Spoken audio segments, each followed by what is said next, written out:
Good morning everyone! Meron po tayo ngayong gagawing panibagong video. So ang video na to ay maglilinis po tayo ngayon ng bahay.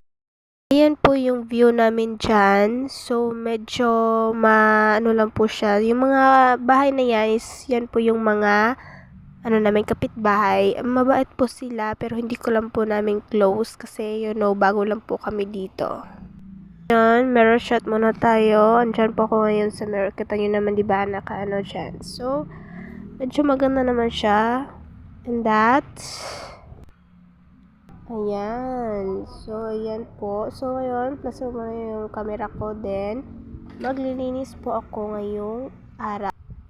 Kita nyo naman diba? Ayan. Masipag talaga. Charot. Check lang. At ayan na po. So, ayun. Nag-start na po ako maglinis ng aming bahay. So, ayan. Medyo makalat po siya kasi marami pong gamit. Ayan. Kinuha ko po yung wallet ko po yan. So, ayan. Yan po yung wallet ko. Maliit lang. Tsaka wala na yung laman. Charot. At pagkatapos, pinasar ko nga po yung camera ko. Yan.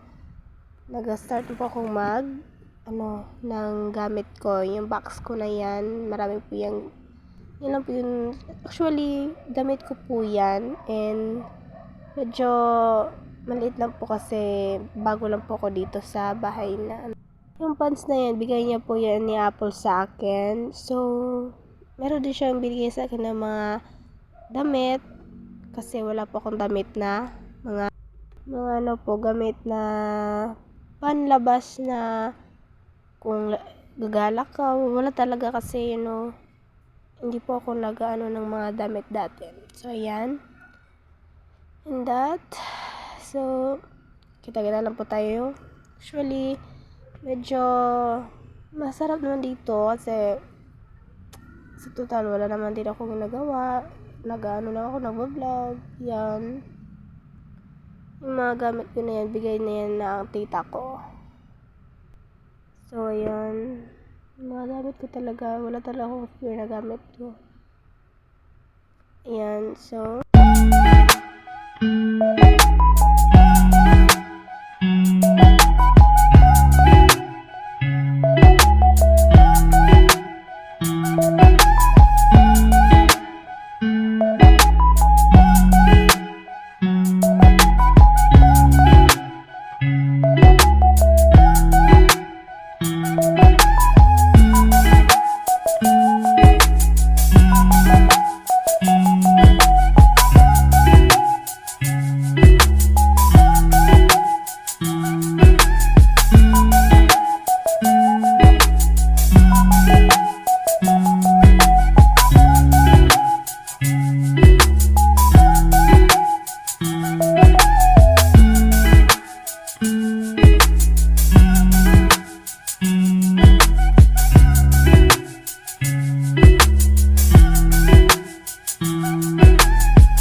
And ayan, so ngayon mag-spray po tayo ngayon sa ating damit para mabango siya, tsaka hindi siya mabaho, para mag-stuck yung amoy niya sa loob.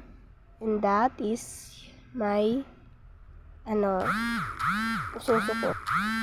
So ayun, dyan lang po nagtatapos yung vlog ko kasi wala na po ko ibang ma-content, and sana magustuhan nyo po yung vlog ko for today. Wala po kasi akong kasi wala akong magalaan ngayon. So ayun, nagpa-vlog na lang ako for today. And sana po support niyo po yung channel ko, and sana po magtuloy-tuloy pa. Thank you. Bye-bye. Thank you for watching. Stay safe, everyone.